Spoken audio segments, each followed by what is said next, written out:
Hello, everyone, and welcome. This is a Tech in Action recording for the Domestic Supply Chain Summit with the folks at Transfix. I'm Thomas Wasson, trucking expert here at FreightWaves, and joining me is Tony Zinn, Chief Product Officer at Transfix. And we're going to be looking into the modern evolution of Cost Plus with Transfix and their platform. So super excited to have everyone on just to showcase this technology. Tony, tell us a little bit about first off, for those of the domestic supply chain, what's been going on in the past 2 years that kind of helped prompt this tech? Yeah, Thomas, thanks so much for having us here today. Really excited to have a chance to speak with you more and talk a little bit about modern cost plus and what's happening with the supply chain. So, if we look back a couple of years, this has been a pretty insane time. I think you've written some articles about the same thing. You've sort of seen the trends as well. Talk about volatility, right? We went through the COVID lockdowns, we went through the pandemic, we went through having a lot of panic buying, instability built into the supply chain. And now, a couple of years later here we are where the dynamics has completely shifted, right? It has now gone from a carrier market to a complete shipper market, and prices are coming down. You can see the spread between contract and spot continuing to be pretty wide, and that's causing a lot of repricings, a lot of mini RFPs, a lot of opportunity for shippers to go back and push carriers a little bit more and try to get in some better rates, right? And so all of this is just a lot of work for a lot of repricing, right? And to us, it continues to highlight the opportunities of what you could be doing if you're better able to align what's actually happening real time with the rates, with what's actually contractually agreed to, often 12 months in advance, right? So we really feel like this is an interesting time to go and present some alternatives to the market. That's what I'm very excited to hear about too, because I'm used to traditional 1 year, one and done. You kind of negotiate it, you forget about it, and it turns out like you can really win or lose some based on how you time that. Talk a little about not only this volatility, but rethinking the pricing scheme, the infrastructure here. How important is it to have these contracts working as the market moves versus just a static monolithic entity? Well, it's really interesting, Thomas, because I've been through a few of these RFP negotiations even recently, as you can imagine, as we're starting to tee up for next year. And again, if we look back just a couple months, we had RFP contracts that were signed in the early part of 2022 that are completely not reflecting the market reality towards the tail end of 2022. And you have some shippers that continue to go and honor majority of the terms of those contracts. Maybe there's some repricing in there, but they really want it because of service levels, right? And because with a contract, you have one part which is the price, and you have another part which is a service component. And for many shippers, the service is just as important, if not more so, than the underlying price itself. You know, Shipping and freight here, this is really a long-term relationship game where you want to know who you're working with, and you want to know that your partners are reliable. So that's an important component for a lot of our shippers, even as they go through the RFP process. Oh, I was thinking about looking at moving forward as well. Is that something where, for some of your lanes, some of your business, do you want to have that security, or is that dynamic pricing something that we can plug in for everything and just constantly kind of get that opportunity for savings as the market moves? Yeah, that's right. So I think what some of our shippers are excited about is with something like True Rate Plus. Again, this is sort of our modern take on traditional Cost Plus. But with True Rate Plus, what you get to do is you get to have that relationship, right? You get to understand and you have those service level guarantees coupled together with a mechanism that allows you to better follow what's actually happening with the market. So, if you just kind of step back, down market, what happens is, you'll continue to be able to essentially improve the price that you're getting on your freight, on your specific lanes. And in an up market, you still have that service guarantee. So you don't have to worry about tender rejections climbing. You don't have to worry about, necessarily having another random shipper or having to go out to the spot board to try to cover your freight because your carriers are not willing to honor the rates in the contract, right? And so to us, this really starts to marry together some of those best pieces of contract as well as the spot market. And kind of looking in the history. I know in the past 2 or 3 years, back when I was a broker before COVID, we had to walk uphill both ways. But now there's so much technology In the snow. in the snow. Exactly.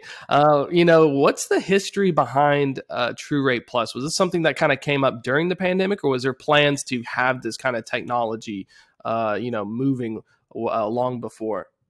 Yeah, as much as I wish I could have said we invented it, the reality, Thomas, is Traditional cost plus programs have been around forever, probably about as long as freight.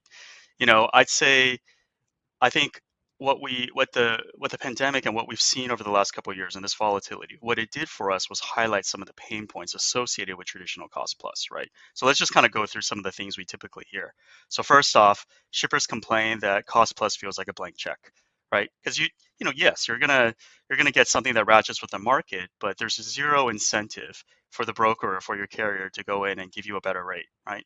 Just follow the market. Effectively, it's spot with a maintenance fee on top of it, right? It's not really something that really addresses the issues. So you have incentive alignment. That's not really something that gets solved with traditional cost plus. Plus, you do have lack of transparency, right? You have this opacity into what's actually happening. And so what we did was when we looked at some of the pain points in the market, we decided we wanted to go and address it with a more modern take. Essentially with a more software and data science backed way of going and addressing some of the traditional issues we've seen with Cost Plus. So we rolled out TrueRate Plus fairly recently, really within the last half year, as a way to go and try to solve some of those problems, right? Get some of the benefits of traditional cost plus approaches where you don't have to go out, continually go back to market with RFPs or mini RFPs or repricing requests. And we all know, unfortunately, that those come with administrative costs in addition to just time savings. So, there are things that you have to then go do. So you don't have to go through constant RFP programs, but at the same time, you get some of those benefits, right? You get the repricing and you get those service guarantees, and then we provide ways to go and make sure that our incentives are aligned, and also make sure that we're providing full transparency into what are the bids we're seeing and why we chosen specific rates for that given lane.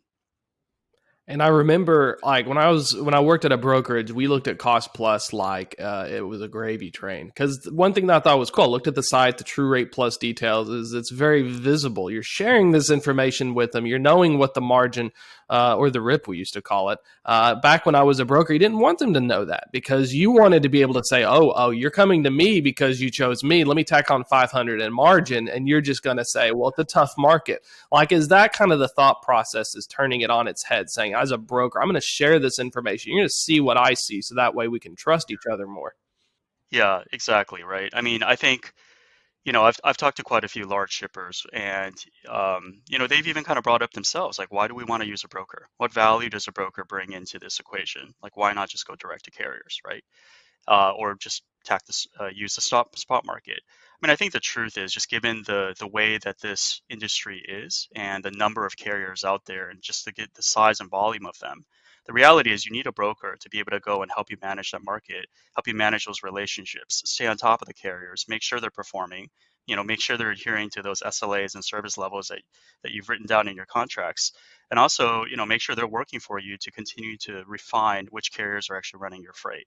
Right at the end, it is that combination of both price and service level, and brokers help guarantee that service is met in a satisfactory manner, without having to necessarily go and bring on a huge team yourself, right? And so for us, we do want to be able to provide that transparency in addition to the value that a broker is able to bring to the market.